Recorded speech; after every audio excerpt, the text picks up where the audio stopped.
Власта и опозицијата низ различна призма го гледаат последниот извештај на Европската комисија за владењето на правото во земјава, кој беше објавен вчера. Според премиерот Мицкоски, ова не е документ кој што Европската комисија го објавува за напредокот на државата, туку како што вели, е редовен извештај за земјите членки и земјите кандидатки.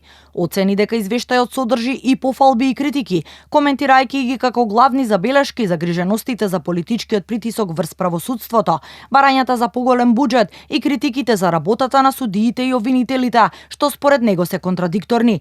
И покрај забелешките, Мицкоски најави дека ќе продолжи јавно да испраќа пораки и да бара подобри резултати од правосудството, а владата беше дециден дека нема да даде повеќе пари за судството и обвинителството, иако како што рече, постојат законски барања за поголем буџет. Од сите споредено претходно, ово е најдобар за нас како земја.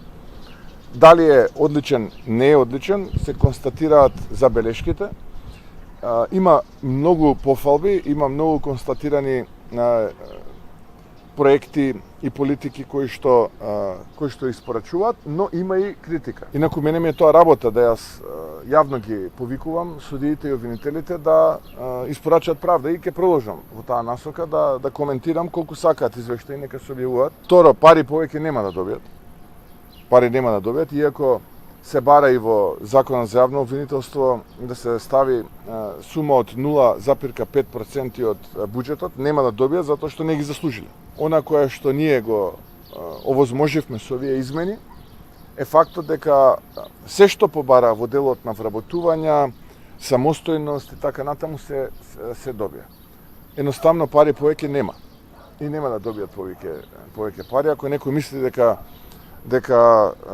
на овој начин ќе врши притисок во владата, нема тоа владата да го прифати. Според СДСМ, извештајот на Европската комисија нотира притисок на власта врз судството и високо раширена корупција, за кој како што велат, јавноста секојдневно сведочи. Она што Европската комисија го забележува како системски проблем, ние го гледаме секојдневно во конкретни постапки и одлуки на премиерот Христијан Мицкоски и неговата организирана криминална група. Поставувањето на луѓе блиски до ВМРО на клучни позиции во правосудството е веќе системска практика. Сопруга на екс-градоначалник на ВМРО беше избрана за судски совет, например.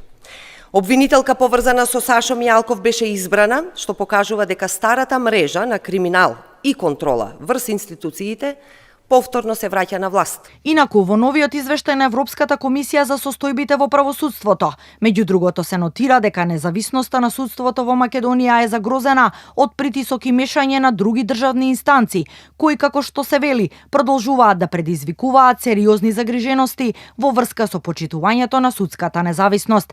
Како дел од позитивните забелешки на Европската комисија, се забележува усогласувањето на новиот закон за судски совет со европските стандарди, а се нотира и подобрена ефикасност кај кривичните предмети.